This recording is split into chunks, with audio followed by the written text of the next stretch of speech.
Good morning, good morning. Welcome to Malaka Broadcast Network.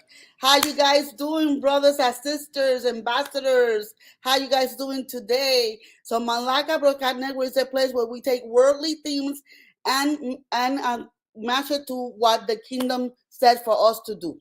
Okay, so today I have a great topic for you. Okay, we're talking about ourselves, and we always saying, the Lord said that we all need a day to rest. Everything need a day of rest. But what about ourselves? Ourselves also need a break. Do you know that ourselves need a break? Our cells are working 24/7, okay?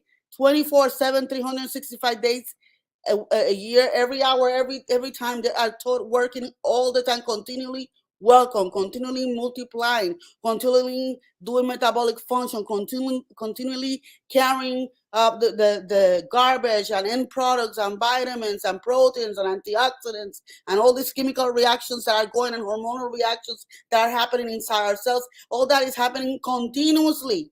They do get tired. Parts of the cells get worn out. So what happened with all that, if you don't give it a break? What's happening? It's accumulating inside the cell. And what happened when it's accumulating inside the cell? Okay, it's damaging the cells. And what happened is that then when the cells multiply, they are multiplying damage. That's what they call in the scientific world zombie cells. That they are just multiplying damage, causing havoc into our cells, into our body. Why? Because they don't have the ability to remove all the garbage. At the same time, because we are working ourselves all the time, because we're eating all the time, okay, that means that the metabolic process is happening all the time. What happening is that you are not even getting all the nutrients of the foods that you need because you don't give a break to the cells to do what they do, so they utilize the nutrients that we're eating into their maximal potential. Okay, so it's very important for us to take a break. It's very important for ourselves, for us to give ourselves a break. So can you please put the PowerPoint presentation on, please? So let me show you. So like you see here, your cells need a break. We already talked about that and why they need a break. And how do we give ourselves a break? How? By fasting. That's how we give ourselves a break, by fasting. Isn't it comical that, hi Miss Veronique, how are you? How isn't it a coincidence that the Lord used fasting as a way for us to get closer to Him, as a way for us to pray and get the power that we need in order to get deliverance, in order to get healing, in order to get closer to God and get answers from Him. That He is a kingdom mandate for us to fast. Isn't it a coincidence that that's the way that we get a break? The Lord knew that we needed a break, and He knew that we're not going to do it on our own force. So that's why the reason why He incorporated fasting in the kingdom living style. So it's very important for us to fast. So what happened when we're fasting?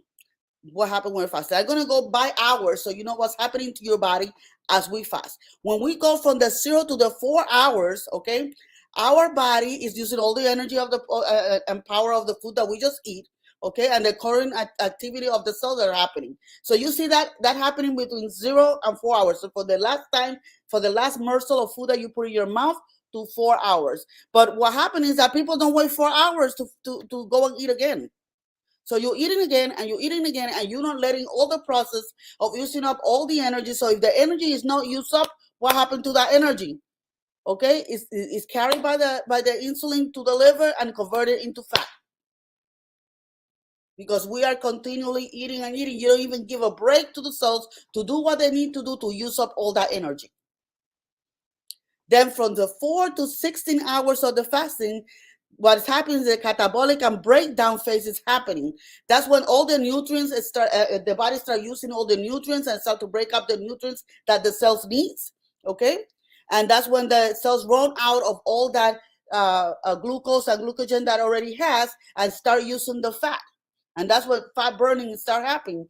That process of releasing the fat burning, it causes and release a chemical called ketones in our body that what it does is it make you even burn more and more fat. And this is a very important, there's another important feature that happened during this stage that I'm going to be talking in the next slide to be more specific. So listen to me. You start using all your nutrients after the 4 hours of fasting. So even if you don't do any fasting, make sure that you eat 3 times a day, and you are leaving at least 4 hours, 4 to 5 hours between meals. So for example, you have your breakfast at 7, okay, and then eat your lunch at like at 12:30, eat your dinner at 6. That way you're giving a break, to your body to use up all these nutrients. Otherwise, you're not using the nutrients, and your cells are not getting what they need because you are not giving the time for the cells to do the work that they need to do. Then from 24 to 72 hours, once the 16-hour mark pass, then you really use up all your glucose, you really use all your glycogen. Glycogen is the glucose that is made out of protein and fat by your liver that is stored there for later use. They use it all up, and then now you're really burning fat.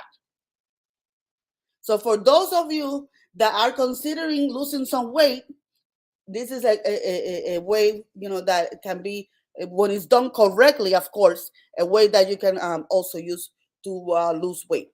And then what happens once you are in the 70, after the 72 hours, that means that you're doing an extended fasting, and that in that time or period of time, then you have even more benefits. Now, an extended fasting is something that needs to be done very carefully. If you are called by God to do a fast that is more than 3 days, then God is going to supply you with everything you need to maintain your body strong for that work. But when you're doing it just for health, in your personal life, just for health, you want to make sure that if you're going to do a fasting that is more than 3 days, that you are monitored by a doctor or monitored by a coach that is monitoring everything that is going. And another thing is that fasting is not just considered a part of the time that you don't eat, but when you do eat, you want to make sure that you eat nutritious, that you're giving the nutrients that the cell needs in order for them to work in the highest healing potential.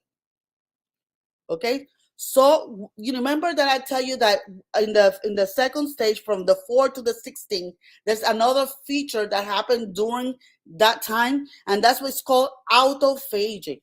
And autophagy is a process where the body marks damaged cells, dead cells, unused proteins, and all the junk that happened inside the cell, and he clean it up. So at that time, during the autophagy, is where all the cleanup, rebuild, repairs happen to the cells.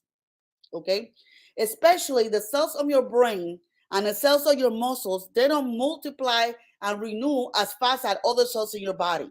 So if they don't, they really need to have this process done so that they can clean up.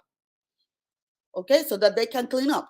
It is important for you to have this process so they can clean up. And also, when you're doing this process, more of the nutrients are delivered. Nutrients are more delivered to the cells that really, really need it during autophagy. Now, autophagy usually happens, closer to the 16-hour mark. Okay, and it happens usually by that time that you're sleeping and you relax. That's why sleeping is essential. Relaxing is essential so the body can do all this process of cleaning up all our cells. So when they multiply healthy, and they multiply strong. Okay, and even those parts of your body that the cells multiply or rechange quickly.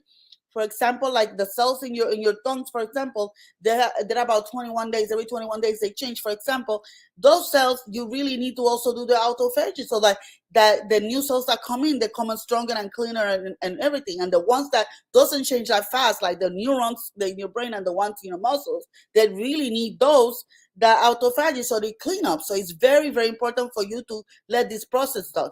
So autophagy is absolutely essential for healthy functioning cells. And if it's never kicked up in your full potential, then that means that you're storing garbage into the cells that is going to cause cancer, that is going to contribute to aging. You're going to age faster, and it's going to contribute to chronic disease. For example, you know that when they are diagnosing somebody of Alzheimer's, they not only do the mini mental test, with the oral test that they ask questions and stuff like that, but they also do a CT scan of the brain to see if they see any amyloid plaques in the brain. So amyloid plaques is accumulation of dead cells and breakdown proteins that accumulate, and because it's not coming out out of the, because you're not doing the autophagy, you're not leaving the brain cells time to clean up and take the garbage out. They accumulate there, causing plaques that block your memory and your function. And that's how Alzheimer's happens. So a good way to prevent Alzheimer's is making sure that you do some fasting, so you can go through that process of autophagy and keep those cells in your brain clean. Okay, so having a clean body and properly functioning cellular pathway is the foundation of optimal health. That was autophagy is essential for our health. Okay, the only way that you can get to autophagy is by fasting. And there's also foods out there that can help you promote the autophagy process, like green vegetables. Okay, can help you process that, like cabbage and broccoli. Certain fruits like pomegranate that are high in antioxidants also help you do that, because the antioxidants clean up the cells. So if they're high into antioxidants, they do. If you do what I call NRF2 activation, NRF2 is a protein that is inside the cell. Okay, they activate the production of natural antioxidant that God made to clean up the cells. When you're able to do that, then you are able to make those antioxidants like glutathione and sodium dismutase. When those are made by the own cell, they help you clean, that some autophagy can happen at that process also. But the best way to get autophagy is by fasting. Okay? What are the benefits of fasting? Fasting have tons of benefits, people. For example, healthy aging by keeping cells clean and healthy, extending lifespan. Weight management by boosting metabolism by using the fats and energy when they use up all the glucose. By lowering inflammation. You know that inflammation and oxidative stress are the key point, the root cause of disease. Oxidative stress is damaged by the free radicals that happens inside the cells, damaging the cells. And when they damage the cells, then the cells cannot be used. The insulin cannot go in.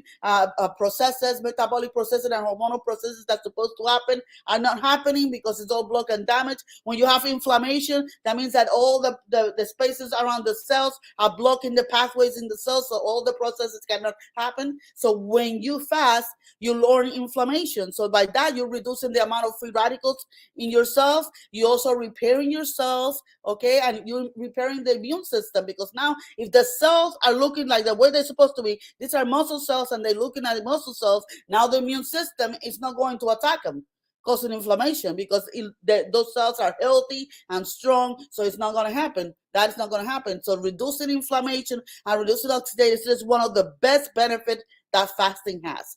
The next one is improved brain health, protecting against neurodegenerative diseases like Alzheimer's and MS and Parkinson's disease, for example, by increasing the production of BDNF. What is BDNF? That's brain-derived neurotrophic factor that support the growth of brain neurons. Like I said, like I told you before, the neurons in the brain, they don't grow as fast as other cells. So this, when you have a secretion of more BDNF, then you're going to make newer, cleaner, healthier neurons. And that's very important to maintain memory, cognitive function, moods, and all that is very important. So fasting will improve your brain health. Okay, so isn't it funny, fasting in food improve your brain health. That means that it keep you clear and alert. When you fast, when you're doing a fasting for God, doesn't it help you to stay clear and alert, so that you can hear the voice of God even louder? Okay, so believe me, when there's no mistake, everything that the Lord wants us to do from Genesis to Revelation, okay, will improve our health in one way or another. Because even being obedient is going to eliminate trouble, it's going to eliminate trials, even though the Bible said that we were going to have trials. But we don't have to have unnecessary trials if we follow the patterns and the things that the precepts and the rules that the Lord put in the word for us. So it's very, very, very important for us to do this.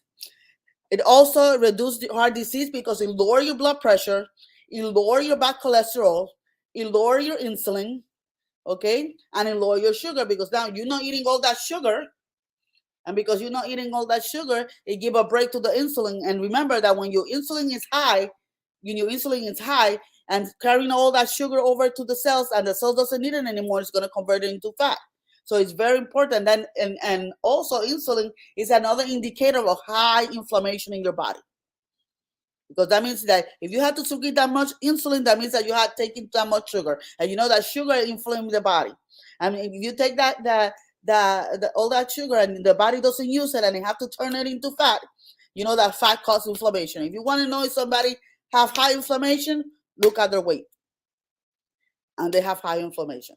So this is very important. It reduces heart disease. Not only that, it also clean up and repair the cells in your heart. Meaning that it clean up, no blockages, no cholesterol packs in the walls of the arteries anymore, no blockages. It is essential for heart health as well. Okay. Other benefits, because like I said, fasting have a lot of benefits. Better blood and sugar control, like I was saying before. Stimulating autophagy may keep beta cells. Beta cells are the cells in the pancreas that make the insulin. So it keeps the beta cells healthy. So even a person that is already born with type 1 diabetes, okay, this autophagy might improve the function of his pancreas. Now, if you have diabetes, if you have uncontrolled diabetes, if you have type 1 diabetes, you cannot do a fasting without being monitored by a doctor. It's very important to do that. You know, I know if God calling you, that He's going to support you to do that, but otherwise you need to be controlled by a doctor. Okay. Also encourage cellular repair by cleaning up the garbage, dead proteins, and cells, allowing cells to be healthier to function. Increase human growth hormone. And the human growth hormone is the key for muscle growth, injury recovery, body composition, and healthy metabolism. Okay? So that's why you see that the kids have higher amount of human growth hormone, and they fall down, they break a bone, and they repair faster than all ages, because we're making less. But if we do the autophagy, we are going to increment the amount of. So if we're going to be more resilient to a fall, we're more resilient if we break something, or more resilient to a pain or anything like that. So it's very important also for us to do that, to do the fasting, so that we can improve our increase our human growth hormone. Another thing that do is to improve leptin. What is leptin? Leptin is the hormone that tell your body that you are satiated. That means that you are fine, that you're not hungry anymore, you don't need more food. But what happened is that we are making too much leptin. But people say, well, if we're making too much leptin, then why are we still eating? Because we became leptin resistant, because we have so much leptin going on, because we eat so much, and we have so much leptin going on over the body, especially if you eat a lot of sugar, that your cells are ignored. The same way that they do with the insulin, that they ignore the insulin because they don't need that energy anymore, then they ignore the leptin. And because they ignore the leptin, then you're always hungry and always eating. Okay, so fasting will also improve your leptin sensitivity. So it's very important, very, very important that we fast, so that we can correct that in our body. Also, it turns fat against itself. Do you know that we have two types of fat? We have white fat and we have brown fat. Now, the white fat is a jiggly thing, you know, all this jiggly thing that we have. That's the white fat. Okay, that's the one that accumulate all the toxins in your body, and that's the one that give you the tires in your waist and stuff like that. Okay, and then you have brown fat, and brown fat is the one that activate to heat the body and to burn calories. So when we are small, when we are babies have more brown fat than white fat. That's why they can eat whatever, and most of them don't gain any weight. They just continue growing. And you know, those things that they can eat whatever, or those people that you can see that have a lean body and they're eating bad, they're eating whatever, they stay lean and skinny. That's because they have more brown fat than white fat. Okay, the white fat is the one that is bulky and creating all these rolls in your body, but the brown fat is the one that is burning. So what happens is that fasting will activate the brown fat to continue burning to continue burning calories. And when it cannot burn any more of the sugar, then it will go to the fat, and it will go to the white fat and burn the white fat and convert the white fat into brown fat. And that's exactly what we need. That kind of fat metabolism is what we need in order for us to manage our weight. And last, there's also a benefit on cancer prevention. Now, the reason why I didn't put an explanation here is because I need to explain you that for cancer prevention, it is awesome to prevent cancer. And if you are diagnosed with a cancer and you are like in stage 1, when you first have a small tumor and everything like that, then it will prevent for that tumor to grow. But if you're in an advanced stage of cancer, then fasting is not good, because it's going to clean up the cells. So it means that it's going to clean up the cancer cells and giving a room for the cancer cells to metastasize and grow.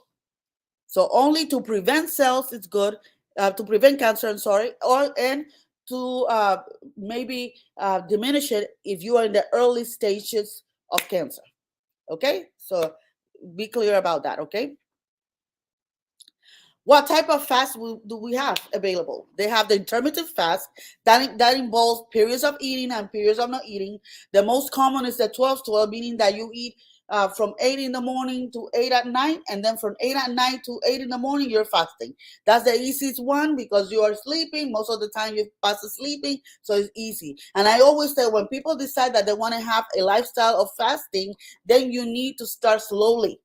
Okay, you need to start slowly, and this is the easy way to go. The second best is the 16 hours to 8. That's, for example, and that's usually the one I do, is that I stop eating at 8 o'clock midnight, at 8 o'clock at night, and I don't eat until 12 noon the next day.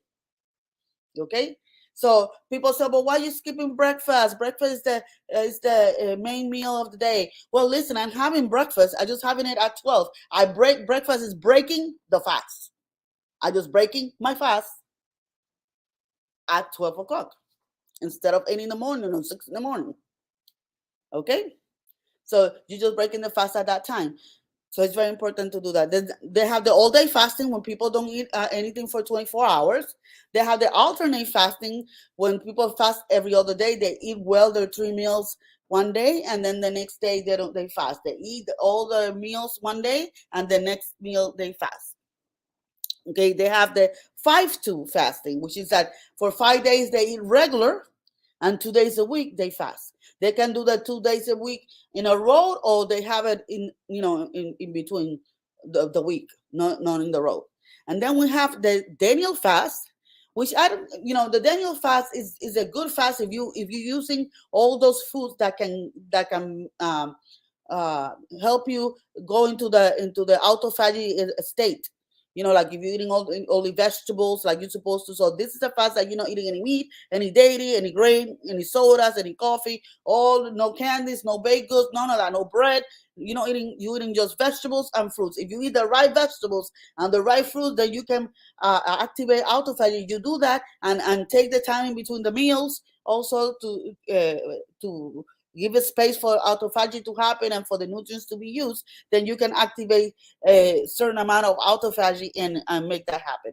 Okay, and then the last one is a extended fast. A extended fast is when you do more than 3 days fasting. When you do more than a 3-day whole fasting, that's called an extended fast. Okay, so listen to me.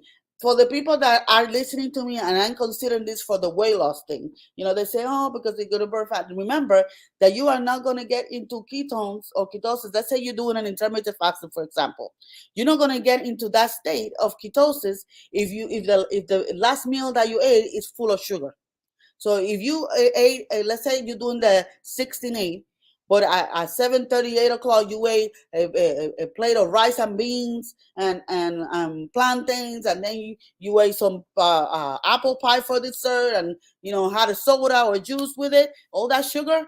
Then it's going to take longer for you to get into that. So probably you will start doing the autophagy, your 10 or 12 hours. You're going to need longer time to get there, to get to the ketones, because you are not the body still have to metabolize all that sugar that you took in. So it's very important that you eat healthy during your periods of eating, so that you get the benefit of the weight loss for those who are trying to do this for weight loss purpose. Okay, now do's and don'ts of fasting. So during the fast, the only thing that doesn't break, that really doesn't break the fast, is water.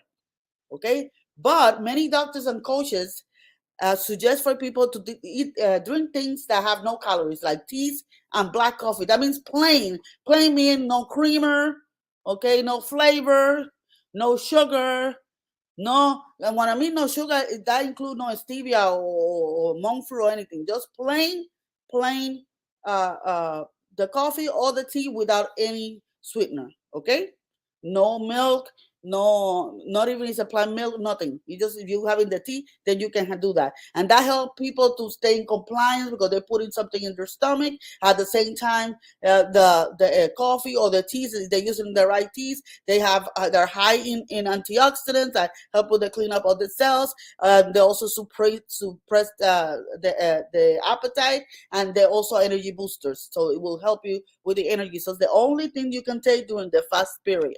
Okay, and the next thing that you need to do is hydrate. You want to drink lots and lots of water, at least half your weight in ounces, clean water. Hydrate. Why? Because while the body is doing that cleanup, while the autophagy is happening and doing the cleanup, the body is using the water to take things out.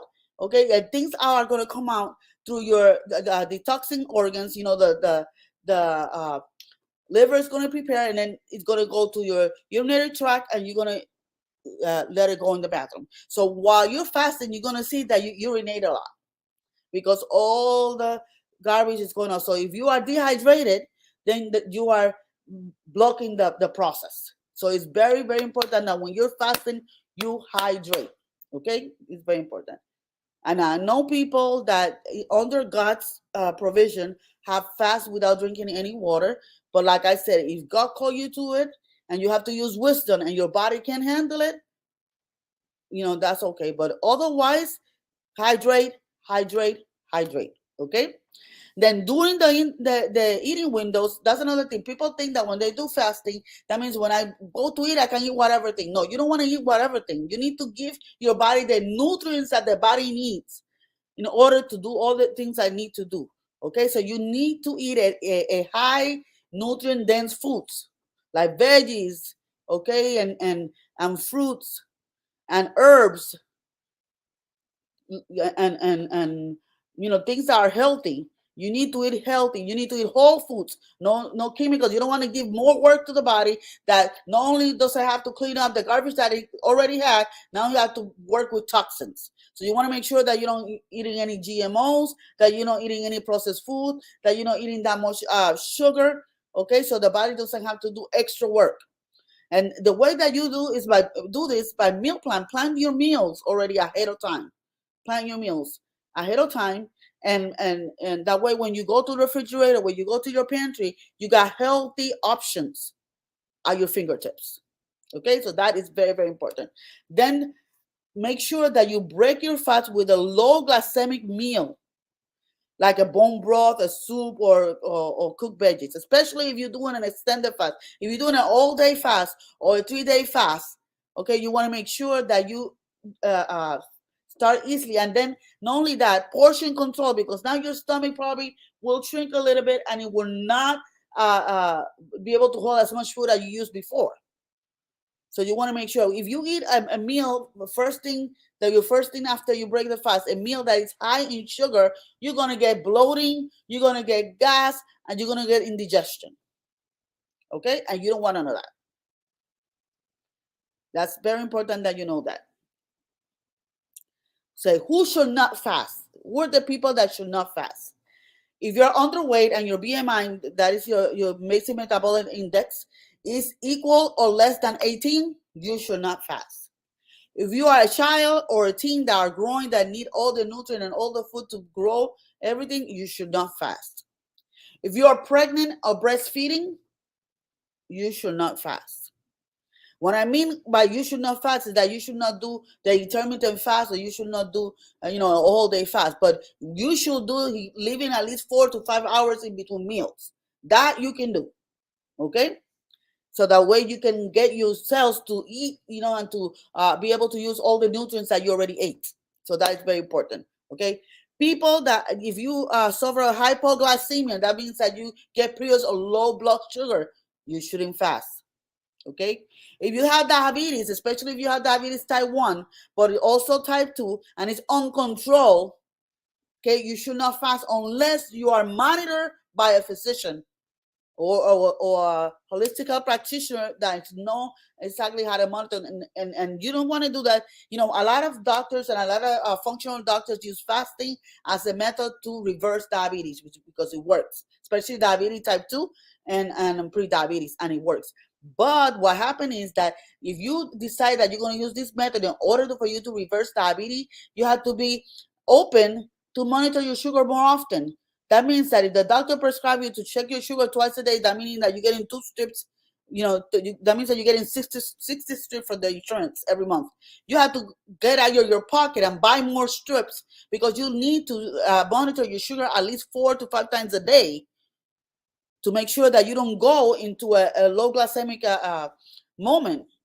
Okay, so that is very, very important. If you suffer diabetes and you decide to use fasting in order to reverse diabetes. Those with a history of an eating disorder like anorexia, bulimia, orthorexia, they also cannot do fasting. Why? Because they have a problem, issue on how to handle foods. So they need to know he had to do that first, and then they be able to maybe do some fast. But it's very important that they don't fast. If you suffer anxiety or depression, you don't want to fast, because people that suffer of anxiety or depression, especially the first few weeks, depression, fasting, the first few weeks that you do fasting, okay, it can induce a little bit of anxiety. It can induce a little bit more of depression.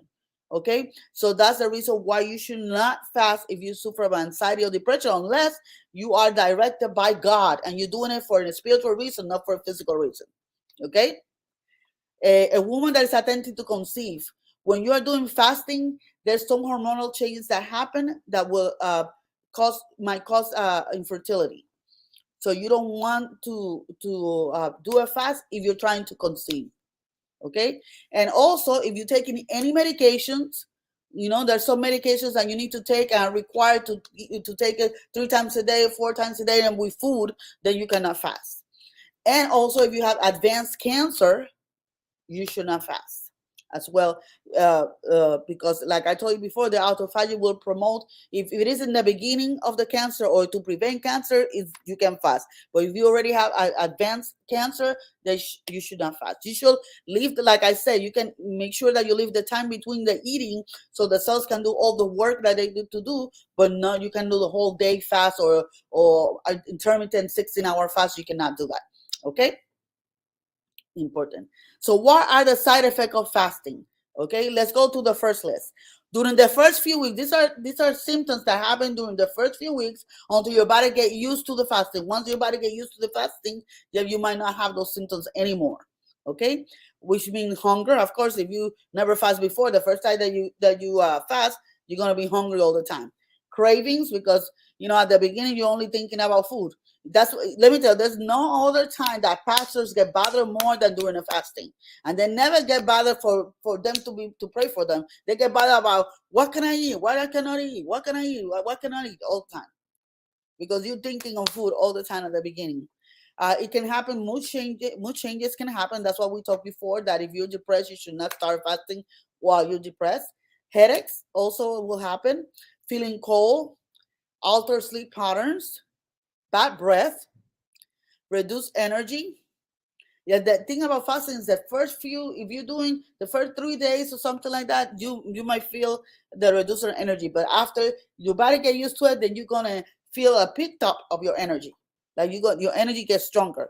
Frequent urination, like I was telling you before, because your body is cleaning all the stuff and they need the water to clean things out or come back out in the urine. And you might have some muscle cramps if your electrolytes are not balanced, meaning potassium, sodium, magnesium, and calcium are not balanced.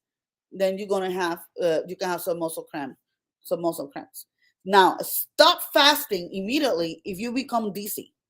Even after your electrolytes are balanced and after you are well hydrated, if you're still dizzy, stop fasting.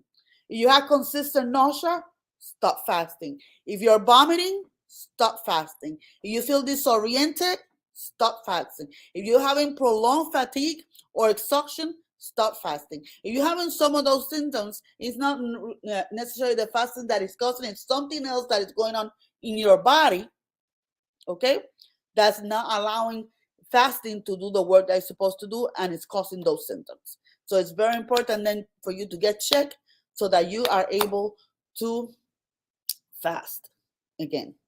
And last, in conclusion, if you really want to reap the benefit of fasting, do through autophagy, you have to make inducers like intermittent fasting a regular part of your life. For healthy people, doing so is virtually all rewards and no risks. However, if you have diabetes, like I told you before, if you have hypothyroidism or adrenal gland dysfunction, you should talk with your doctor first. To fully reap the benefit of autophagy, it is also important to pay close attention to the other foundations of balanced lifestyle, like sleep, because most of the autophagy is happening in those hours that you're sleeping. So it's very essential that you go to bed at least at 10. 10 to 6 would be the best time for you to go to sleep. That you exercise, okay? Of course, the day that when you're doing the whole fasting, you're not going to be doing a big workout or anything like that. Walking and moving, that you're constantly moving, but you're not going to be doing weights and stuff like that when you are doing a full day fast, okay? Use wisdom, okay? And then eating right foods, make sure that you're eating high nutritional food so the cells will have all the nutrition. The more nutrition that you have, the more nutrition that you have in your meals, the more time that you can fast, because the body have enough nutrients that you have to use up, and enough nutrients that the body can use via autophagy to repair the cells that need it the most. Okay, and eating the right foods is very important, and addressing and dealing with uncomfortable emotions. You want to make sure also that, like I said, no depression, no anxiety, so that you'll be able to fast. So I hope this information help you. And you can see how marvelous is God. Okay, that He used something that really benefit us in every way, and made it something that is mandated in the Word of God, in the kingdom lifestyle, that we can also benefit in the physical. So I love the fact that our church, our ministry, our Diplomat Center and BFMI, we fast every month for 3 days.